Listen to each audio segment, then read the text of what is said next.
tšau. Okei, kuule Joonas, ma pean minema praegu. Tšau. Ma küsin sinult täna 25 küsimust. Kas tuleb valmis? Jaa. Mis on sinu lemmikvärv? Indigo sinine. Mis oli su hobid noorena? Kaunid kunstid ja alternatiivkultuur. Teatrietendused, filmid, joonistamine, sellised asjad. Pigem varem, sellepärast, et ma arvan, et enda ja teiste aega tuleb hinnata. Lemmikjook on loomulikult allikavesi.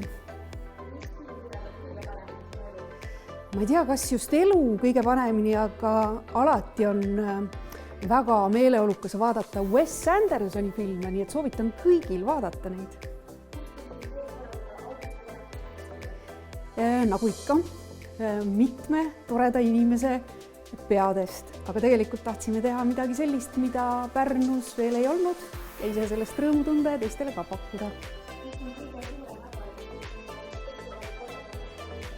No ma arvan, et kõige suurem on ikkagi seotud ilmastikutingimustega. Ühel aastal oli hästi suur äikesevihm ja torm ja siis me pidime väga palju asju kiiresti ümber mängima, aga rahvas ei läinud minema, rahvas lõbutses ikka. Neid on palju, aga äkki üks nendest on Island. Praegu me oleme kolledži raamatukogu peal. See on just vast renoveeritud osa ja meile kolib majanaabriks siia Pärnumaa arenduskeskus. Saame endale uued kolleegid. Nüüd selle ajal väga lihtsalt. Hea muusika, hea raamat, voodi ja film. Oli see, et keset väikest küla läks minu autol rehv katki ja tuli välja nii, et külarahvas oli väga lahke, täiesti võhivõõrad inimesed, aitasid mul rehvi ära parandada ja ma sain koju tagasi ja olen neile väga tänulik.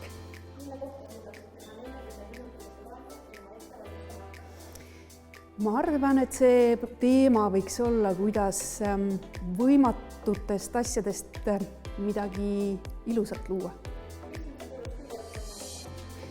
Teismelisena mõjutas mind selline kirjanik nagu Salinger, aga hiljem kindlasti paar väga head ja kogenud kolleegi. Ma usun, et mõnel inimesel on tajusid rohkem kui teistel, aga ma usun sellesse küll, et iga inimene kujundab ise oma elu kõige rohkem. Jälle, see on tore asi, täheteadus, aga ma ei loe neid tõesti. Ma ei tea seda, mul puutub kokkupuude. Mulle meeldib vahel voodis küpsist süüa. Mõlemat, tasakaalustatud. Suurim pahandus lapsepõlves oli see, kui ma viskasin 4-aastaselt kõik oma mänguasjad aknast õue tänavale, sest ma tahtsin minimalistlikku ilusat tuba endale.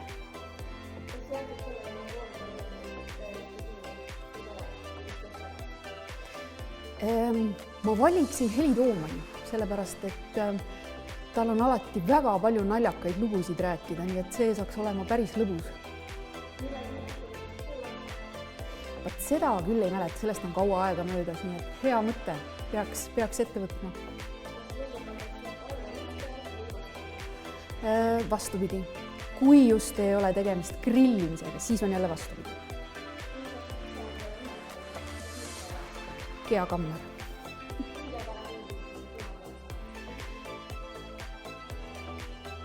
Ühed väga head sõnad, ühed väga head inimesed. Ma ei avalda seda.